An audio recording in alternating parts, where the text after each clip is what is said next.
Hello everyone, my name is Chandan Singh. चलिए एक और पैराग्राफ देखते हैं गाइस, काफ़ी कुछ सीखने को मिलेगा। देखिए यहाँ लिखा है कि मोहिनी एक शादीशुदा औरत है। स्टेट ऑफ बीइंग है, कैसे ट्रांसलेट करेंगे इसे? देखिए, Mohini is a married women. यहाँ पर ये जो मैरिड है ये एक्चुअली एडजेक्टिव का काम कर रहा है, इसलिए यहाँ पर V3 लगाए। जैसे शादीशुदा को मैरिड, टूटा हुआ, ब्रोकन, ऐसे ये एडजेक्टिव होता है। तो Mohini is a married women, शादीशुदा औरत। वो खूबसूरत है, ये भी स्टेट ऑफ बीइंग है। स्टेट ऑफ बीइंग का मतलब उसमें कोई एक्शन नहीं होता है, बस आप बताते हो उसकी अवस्था कि वो अच्छी है, बुरी है, खूबसूरत है। तो शी इज़ ब्यूटीफुल, हो गया। उसने ग्रेजुएशन किया हुआ है, यानी कि ये कंप्लीटेड एक्शन है। तो आप इसे प्रेजेंट परफेक्ट में बनाएंगे कि शी हैज़ डन भी बोल सकते हैं या शी हैज़ कंप्लीटेड भी कह सकते हैं। शी हैज़ डन ग्रेजुएशन या डन हर ग्रेजुएशन भी कह सकते हैं। उसका एक बेटा है, इसे बोलते हैं स्टेट ऑफ पोजेशन, मतलब आपके पास क्या है, क्या था, यू नो। तो she has a son, possession हो गया। उसका पति एक सॉफ्टवेयर इंजीनियर है, कैसे हो जाएगा? अब उसका पति, हमारा सब्जेक्ट है उसका पति, यानी कि हर हस्बैंड। तो ये हमारा सब्जेक्ट है, यानी कि बात हम हस्बैंड की कर रहे हैं। और यहाँ पर ये हर क्या है, इसको बोलते हैं पजेसिव एडजेक्टिव। ये बताता है कि पति किससे बिलोंग करता है, तो उससे बिलोंग करता है। तो पोजीशन, ये भी कहीं ना कहीं पोजीशन बताता है। तो उसका पति क्या है? Software engineer. Her husband is a software engineer, हो गया। दोनों ने लव मैरिज की है, यही भी आपके प्रेजेंट परफेक्ट को दिखाता है, कंप्लीशन को, कि both of them have done a love marriage. और नहीं भी लगा सकते हैं, both of them have done love marriage. अ का सीन ऐसा है कि जैसे फीवर के साथ भी अ लग जाता है, तो मैं इसको थोड़ा हाईलाइट करता हूँ। कई बार होता है, कई लोग लगाते हैं, लोग नहीं भी लगाते हैं। Both have done love marriage भी कह लो, ओके। मोहिनी अपनी फैमिली के साथ दिल्ली में रहती है। हटा ही दूँ मैं, क्योंकि बहुत लोगों को ये डाइजेस्ट नहीं होगा ना। Both of them have done love marriage. तो मोहिनी अपनी फैमिली के साथ दिल्ली में रहती है, कैसे होगा? ये प्रेजेंट इंडेफिनिट टेंस है। Mohini lives in Delhi with her family. एक दिन मोहिनी की फ्रेंड उसके घर आई। अब यहाँ से स्टोरी टेलिंग चालू हो जाती है, पास्ट की बात हो। और उससे कहा, अगर तुम फ्रेंच लैंग्वेज सीख लोगी तो तुम्हें एक अच्छी नौकरी मिल सकती है। अब यहाँ एक स्टोरी में डायलॉग बाजी भी हुई है। अब इसे कैसे बोलें? तो एक दिन मोहिनी की friend, one day Mohini's friend उसके घर आई, केम टू हर हाउस, उसके घर आई और उससे कहा, एंड सेड टू हर। अब जो डायलॉग बाजी होती है ना बॉस, उसे आप जिस टेंस में उसी टेंस में दिखाइए। इसको डायरेक्ट स्पीच कहा जाता है।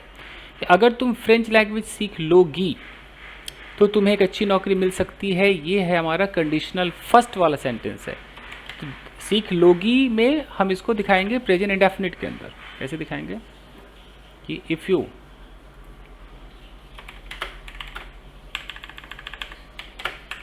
Learn French language, comma, you can, you may, you will, जो भी है, नौकरी मिल सकती है। You can get a good job, you can get a good job. तो ये देखिए, स्टोरी टेलिंग हम कर रहे हैं और हमने ये जो डायलॉग है उसको एज इट इज़ ट्रांसलेट किया है। इसी को डायरेक्ट स्पीच कहा जाता है। तो स्टोरी के अंदर हमें डायलॉग बाजी, यानी कि कॉन्वर्सेशन का जब भी मौका मिले तो डायरेक्ट स्पीच का ज़्यादातर सहारा लिया जाता है। मोहिनी ने फ्रेंच लैंग्वेज सीखने का निर्णय लिया और दिल्ली के एक इंस्टीट्यूट में एडमिशन ले लिया। कैसे होगा? मोहिनी निर्णय लिया, मोहिनी डिसाइडेड, डिसाइड किया मतलब डिसाइडेड टू लर्न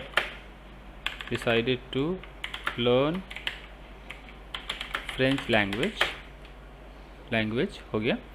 और दिल्ली के एक इंस्टीट्यूट में एडमिशन ले लिया। And took admission in an institute.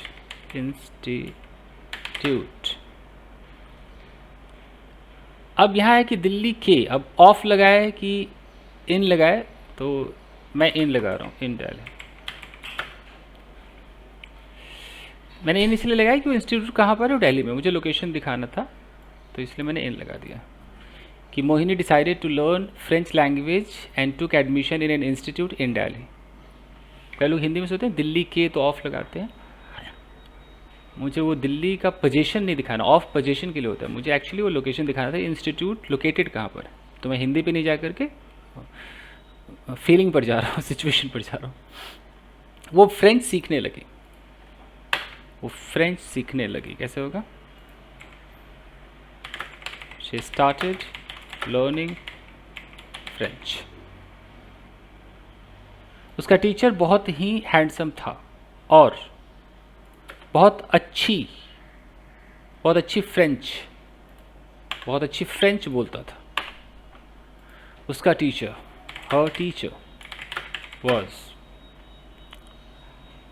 बहुत ही हैंडसम था, सो handsome, teacher was so handsome, and बहुत अच्छी फ्रेंच बोलता था, एंड स्पोक, अच्छी फ्रेंच का क्या मतलब? स्पोक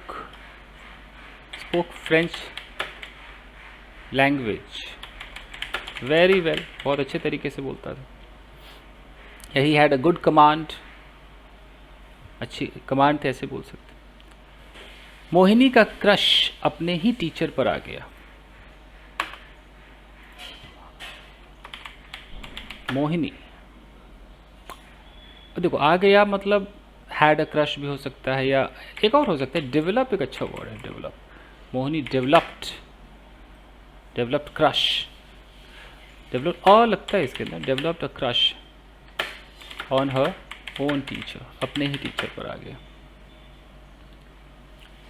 वो जानती थी कि गलत था, वो जानती थी कि ये गलत था, लेकिन वो अपने दिल में उस टीचर के प्रति उठ रहे फीलिंग्स को रोक नहीं पाई और अपने टीचर से बता दिया।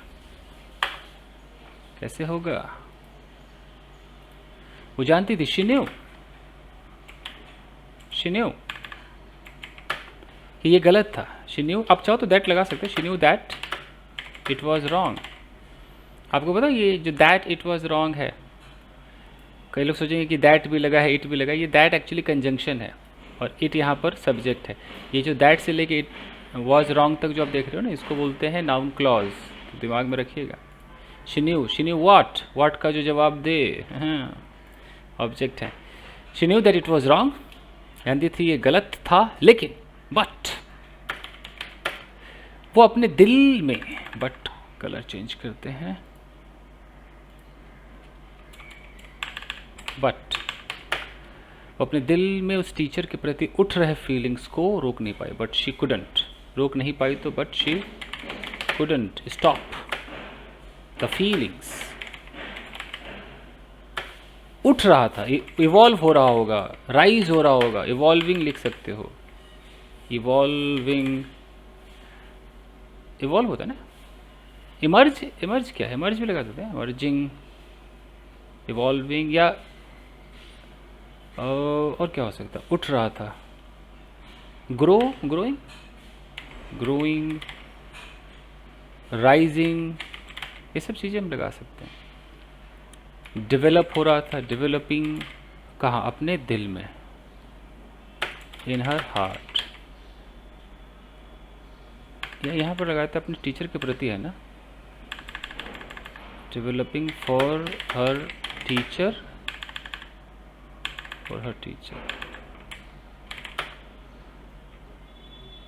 इन हर, अपने दिल में, इन हर हार्ट। देखिए तो बना, वो जानती थी, she knew that it was wrong but she couldn't stop the feelings, evolving या growing, जो भी इनमें से आप जो शब्द आपको अच्छा लग रहा है लगा लीजिए, for her teacher in her heart। ठीक है, उठ रहा था ना, कोई चीज़ अगर नीचे से ऊपर उठता है, राइज तो है ही, राइज उठता है, ग्रो मतलब धीरे धीरे आगे बढ़ता है, डेवलप होता है, लग तो सकता है। उसका टीचर भी शादीशुदा था, अब है कि उसका टीचर भी शादीशुदा था, कैसे होगा? हर टीचर, या तो ऑल्सो लगा दो, हर टीचर वॉज ऑल्सो मैरिड, या हर टीचर, एक TOO आता है वो भी लग सकता है। अब देखिए दोनों एक दूसरे से चैट करने लगे, कैसे होगा?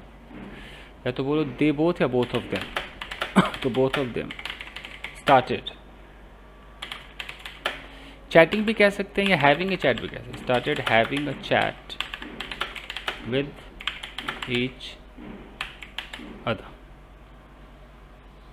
एक दिन मोहिनी के पति ने उसे किसी से चैट करते देख लिया, लेकिन मोहिनी ने अपना चैट डिलीट कर दिया, कैसे होगा? One day Mohini's husband saw her chatting with someone, but Mohini ने चैट डिलीट कर दिया, but Mohini deleted the chat। हो गया? उसके पति ने उससे कुछ कहा नहीं, लेकिन उसके मन में शक पैदा हो गया। तो उसके पति ने उससे कुछ कहा नहीं। Her husband didn't say anything to her, but suspicion या क्या बोलते हैं, डाउट, बट उसके मन में शक पैदा हो गया, डाउट पैदा हो गया, मतलब क्रिएट हो गया, क्रिएटेड या डेवलप हो गया, developed.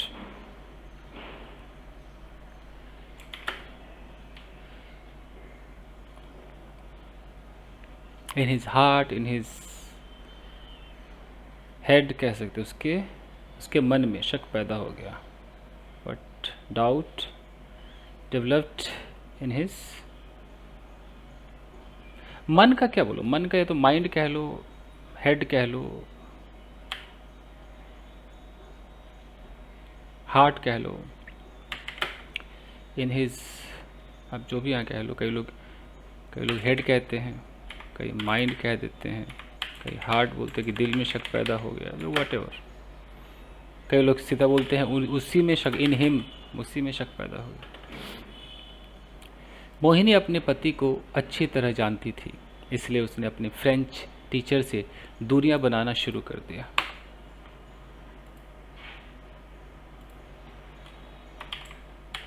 Mohini knew her husband inside out, मतलब अच्छी तरह, वेरी वेल, या very well,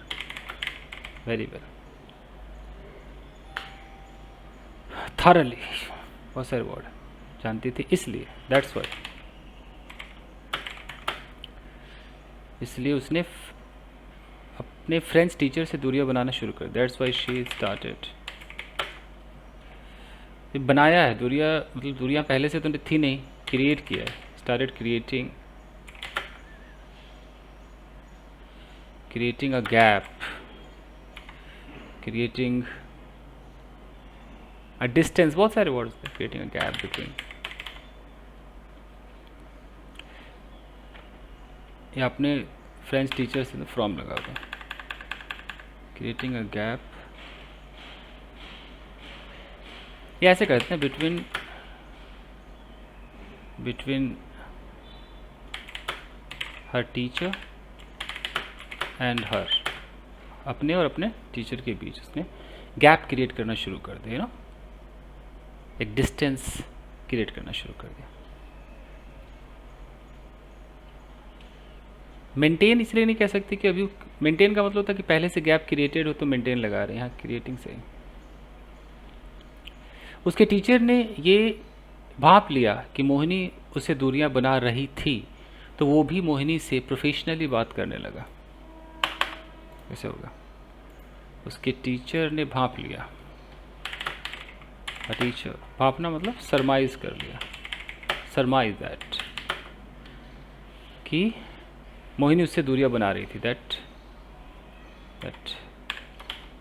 Mohini was creating या मेकिंग डिस्टेंस है, बस making a distance from him. Teacher summarized that Mohini was making a distance, एक डिस्टेंस बना रही थी फ्रॉम हिम, उससे। तो वो भी, तो मतलब दैट्स वाई या सो वो भी मोहिनी से प्रोफेशनली बात करने लगा। He too started talking to Mohini professionally. हो गया।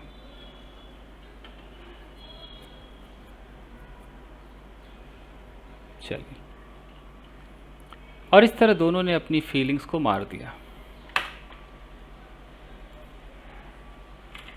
एंड बाय दिस वे, इस तरीके से, by this way both of them, मार दिया। ठीक है, आप किल भी कह सकते हो, फिगरेटिव वे में तो कहना है, both of them. Normal English कर सकते हो, किल देयर फीलिंग्स।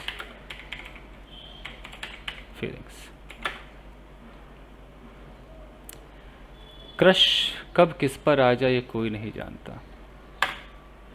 कैसे होगा? कोई नहीं जानता। No one knows, no one knows. Crush कब किस पर आ जाए।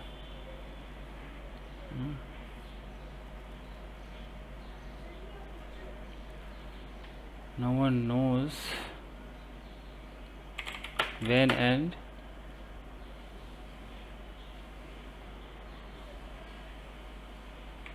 ऐसा कर सकते,